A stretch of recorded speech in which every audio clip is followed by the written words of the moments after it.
Buenos días, tardes, noches, lo que sea allí donde ustedes se hallen. Esta es una nueva entrega de Comentarios de lo Real. Hoy es domingo 2 de abril del año 2023. Empezamos con inseguridad pública.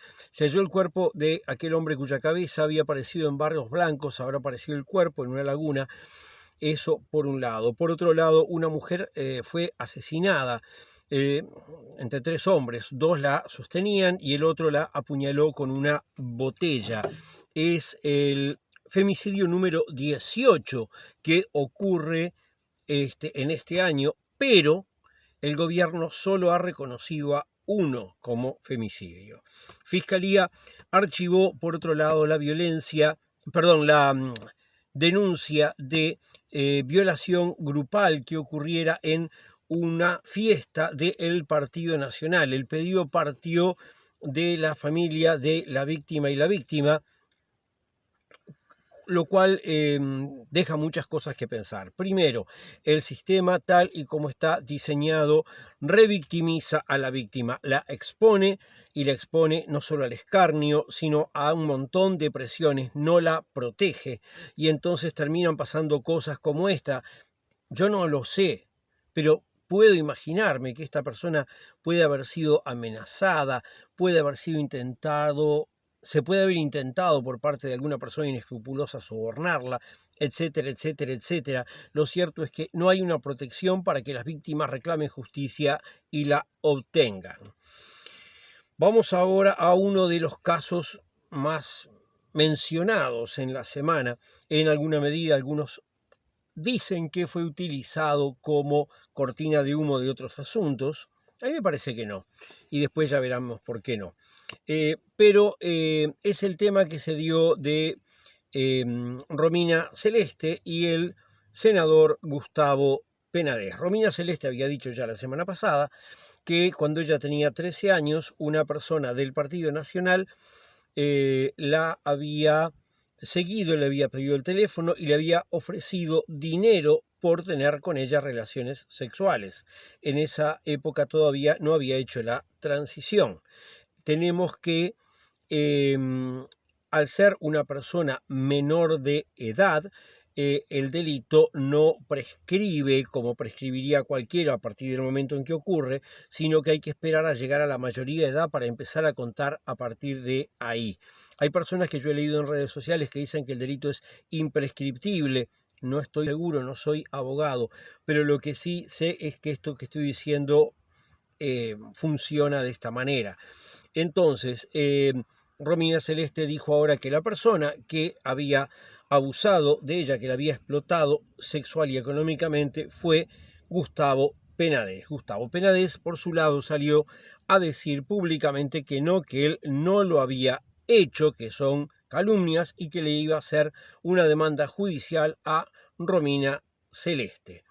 En medio de acusación en las redes y de amenaza de acusación judicial, la Fiscalía decidió intervenir de oficio. Primero se nombró como fiscal a Mariana Alfaro y luego esta dijo que no le correspondía y le pasó el caso a Alicia Ghione.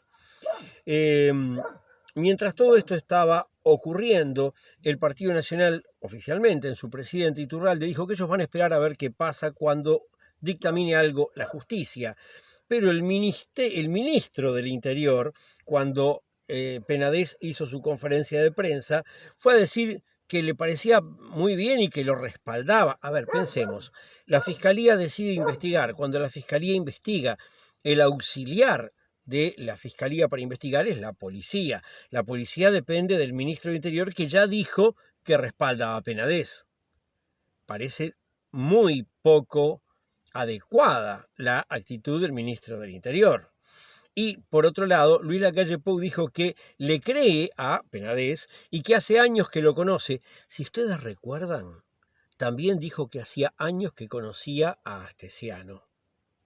Bueno, al margen de que eso no prueba nada, solamente prueba que el presidente de la República conozca a alguien por años no indica absolutamente nada, solamente indica cuánto tiempo hace que lo conoce.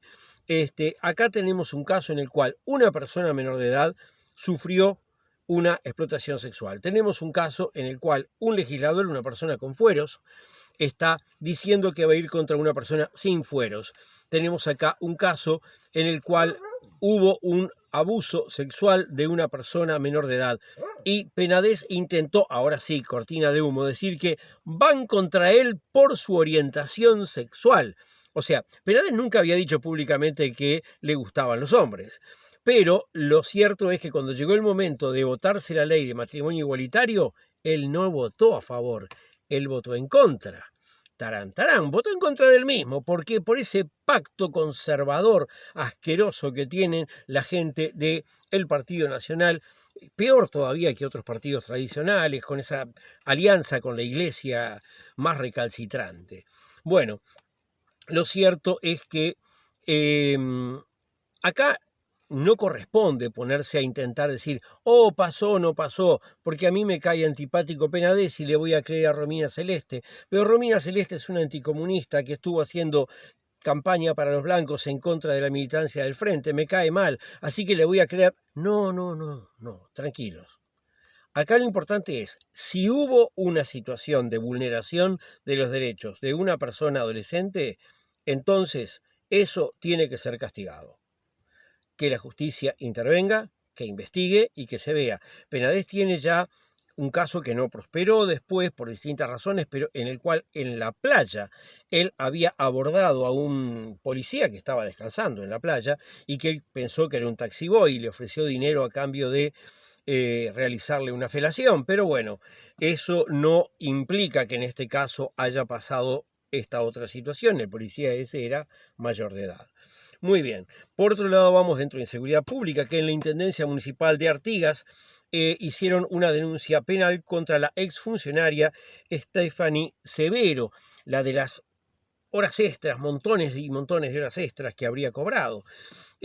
Acá, de vuelta, hay toda una trama del Caram, la familia, los cargos públicos, pero conseguimos un chivo expiatorio, la funcionaria, y tratamos de dejar la cosa por esa plata.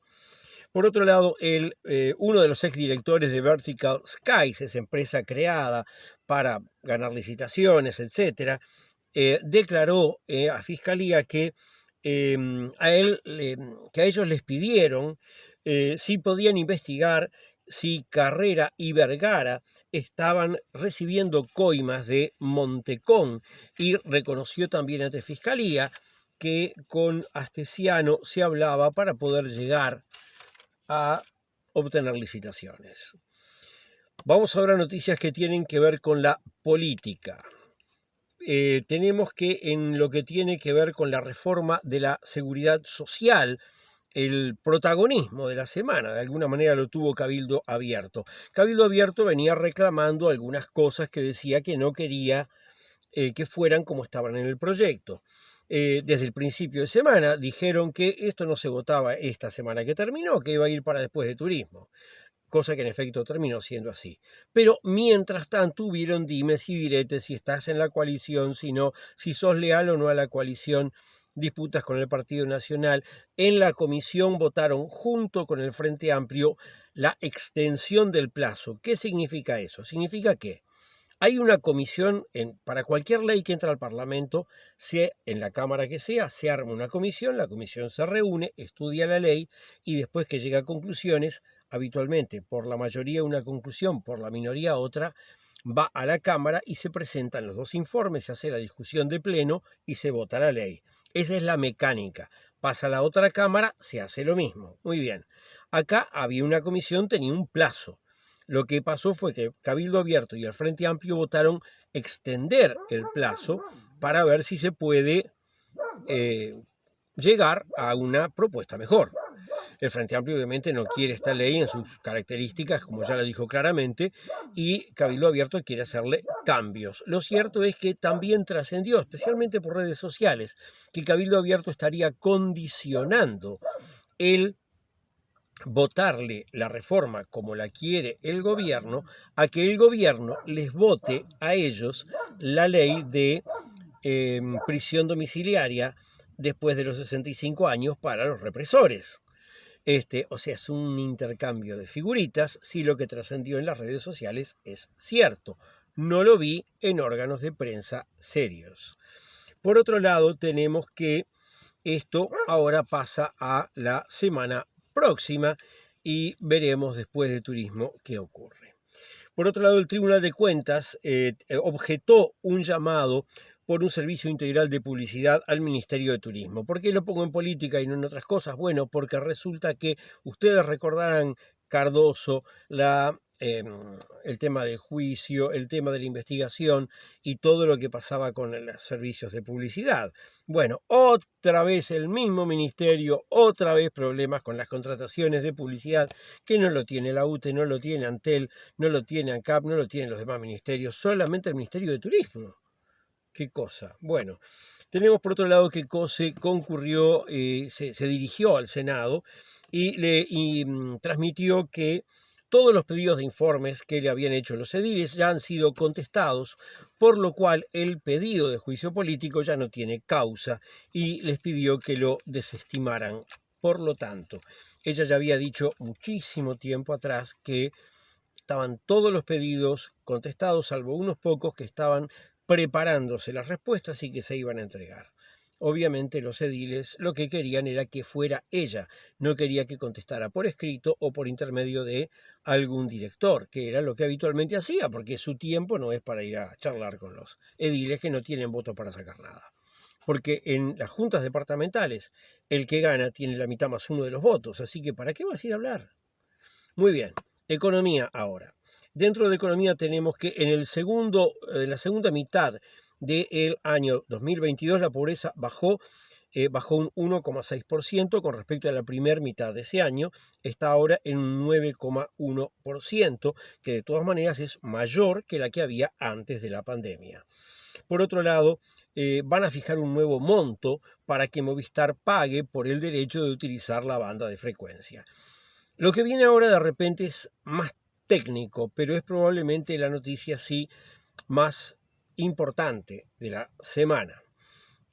Hubo mucha mala interpretación, de nuevo, sobre todo en las redes sociales. Yo acá trato de no comentar mucho lo de las redes, pero como en este caso se dijeron muchas cosas por personas con muy buena intención, pero que no entendieron bien el asunto y que no escucharon a algunos dirigentes del frente que explicaron claramente lo que pasó, vamos a tratar de precisar un poquito el tema. El Banco Central del Uruguay ahora no está llegando a tener el mínimo de capital que marca la ley. ¿Qué es un banco central? Un banco central no es un banco, en el sentido de que el banco comercial era, o que el banco Santander o el Banco Itaú. No presta dinero y recibe depósitos. Los bancos centrales regulan la cantidad de moneda, garantizan la legitimidad de la moneda y controlan el sistema bancario. Eso es lo que hace un banco central. Para eso, todos los bancos están obligados a poner dinero en el Banco Central, lo que se llama encaje. Y además los bancos centrales tienen reservas que pueden ser en oro, en moneda extranjera, etc.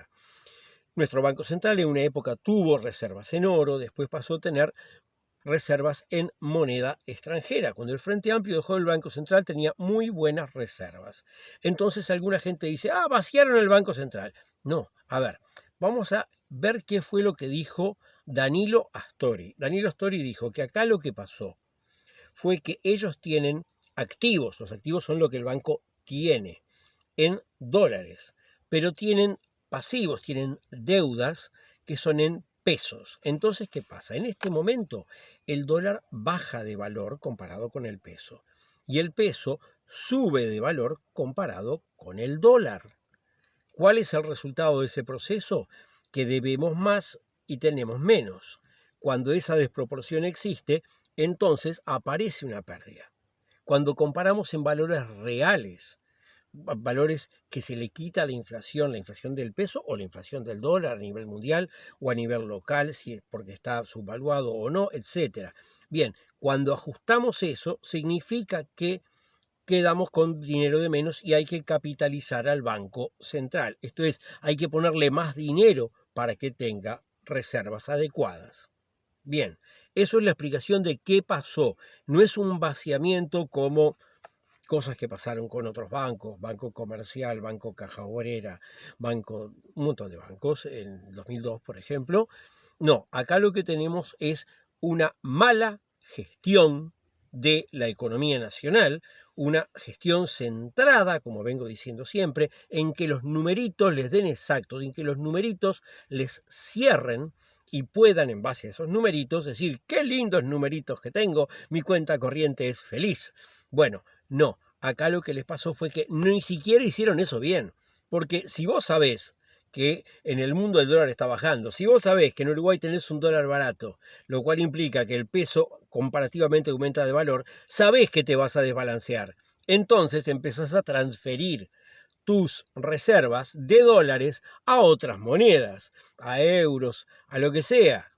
O pasás tus deudas de pesos a dólares, etcétera, etcétera. O sea, hay un montón de jugadas que en el año 20, 21, 22 el gobierno podía haber hecho y que no realizó. O sea, el gobierno está gestionando mal el Banco Central y por eso ahora hay que ponerle 900 millones de dólares al Banco Central. 900 millones de dólares, redondeemos 3 millones de uruguayos, viene a ser más o menos como 300 dólares por persona. Con un dólar a 40 estamos hablando de un montón de plata, al menos para mí es un montón de plata, unos 12.000 pesos por persona, que yo no tengo, así que bueno, se lo sacan a todos, y cuando se lo sacan a todos significa menos dinero para sueldos, menos dinero para consumo, menos dinero para vivir, para disfrutar, para aprender, para crear, menos dinero para todas esas cosas tan lindas, y que es lo que viene haciendo este gobierno. O sea que al panorama recesivo del último tiempo del año 22, ahora se va a sumar una situación que va a implicar otra quita de dinero y más recesión. Pasamos ahora a noticias del campo sindical. Bueno, tenemos acá que hay una situación complicada que gira en torno a la enseñanza. Por un lado, el gremio del Liceo IABA, el de los estudiantes, denuncia censura y persecución por parte de la inspección de secundaria. Sobre todo quieren restringirles el uso de un salón gremial. Secundaria dice que quieren construir una rampa y que precisan ese local. Los estudiantes dicen que hay otros lugares donde construir la rampa sin tocar el salón gremial. Los estudiantes finalmente, cuando reciben un ultimátum a fines de la semana de secundaria para entregar el local, se ponen en situación de paro activo para evitar el desalojo del salón gremial. Por otro lado, ADES, el sindicato de los docentes de secundaria, dice que hay un accionar generalizado de persecución gremial y sindical por parte de secundaria, y los profesores del IABA concretamente denuncian que el director de ese liceo fue amenazado por la inspección para que le retirara el salón a los estudiantes. Los trabajadores del Liceo 49 están denunciando también una agresión en el centro educativo. Dicen que no es un episodio aislado y reclaman personal para portería y servicios de seguridad en todo el horario. En el Liceo 62 de Colón también los docentes piden pararon el viernes por una agresión a los alumnos. Y bueno, 2 personas ajenas al liceo habrían entrado, habrían golpeado y utilizado una picana eléctrica. Vamos ahora a noticias que tienen que ver con patrimonio histórico, arqueológico, nacional, cosas que son de todos. Bueno, hubo una denuncia por 2 cerritos de indios que fueron destruidos por una obra de canalización que se realizó en el departamento de Rocha. Y yo digo que esta noticia es igual de importante que la del Banco Central. Son las 2 noticias más importantes de la semana a mi ver, porque los cerritos de indio son cosas del pasado. ¿Qué tienen que ver? Los indios de acá andaban con taparrabos y solamente vivían de la caza y de la pesca. No. Si usted se quedó con esa idea de la escuela, del liceo, puede ser porque la hizo hace muchos años y que por lo tanto no estaban todavía las investigaciones que surgieron después, especialmente desde los años 90, o porque estudió con docentes que no estaban bien actualizados. Los cerritos de indios eran lugares de enterramiento complejos, con elementos que significaban que se estaba avanzando hacia una sociedad estratificada, con lugares donde se perduraba durante años, sea en forma semisedentaria, o sea, la gente iba y volvía al mismo lugar. Entonces, eso suponía poblaciones más grandes, con una economía más compleja. Esto no es pavada y es importante su estudio, que avanza lentamente porque los arqueólogos no tienen fondos fabulosos y no son como Indiana Jones, no andan buscando tesoros con el látigo por ahí. No, es un trabajo riguroso, lento, meticuloso, que lleva mucho tiempo. Y bueno, y acá tenían la obligación de no intervenir sin dar parte a los arqueólogos. Bueno, el Ministerio de Transporte le avisó a los arqueólogos cuando el daño, cuando el trabajo de destrucción ya estaba hecho. Bueno, vamos ahora a noticias que tienen que ver con el ambiente. El data center de Google, que pretenden instalar en Canelones, se difundió que va a gastar 7.600 litros de agua por día. Es lo que gasta en Uruguay una ciudad de 55.000 personas. Es un montón de agua. Reitero, ¿para qué queremos un data center de Google en Uruguay? No le veo la lógica. Que lo instalen en otro lado. Bueno, por otro lado, también Canelones, hay una laguna, la laguna del Cisne, que abastece de agua a lugares como Parque del Plata, Las Toscas, Atlántida, Marindia, Fortín, Salinas, etc. Allí estudios en el agua pudieron ver que hay en la misma evidencia de glifosato y 27 pesticidas. Es una situación realmente grave. Vamos ahora a noticias que tienen que ver con el campo de la salud. Por un lado, en Montevideo apareció un murciélago con rabia, cosa que es grave, sin duda alguna. Pero esto no tiene que llevarnos a tener miedo de cualquier murciélago que veamos, no. Que es como si viéramos un perro con rabia y automáticamente ¿qué hacemos? ¿Nos asustamos de todos los perros que vemos en la calle? No. Bueno, esto es lo mismo. Hay que tener cuidado, hay un murciélago con rabia, no significa que todos los murciélagos tengan rabia. Por otro lado, en el año 2022 hubieron, y esto me parece más grave que lo del murciélago, 175 casos más de tuberculosis, y esto sí es algo importante que podría atenderse, es importante examinarse y atender los casos sospechosos, porque es una enfermedad curable, ya no es aquella tuberculosis de se muere todo el mundo del siglo XIX, no, es totalmente curable. Por otro lado, la Comisión de Usuarios del Hospital de San Carlos están denunciando falta de medicamentos desde hace 90 días. Y ahora sí, hasta la semana próxima.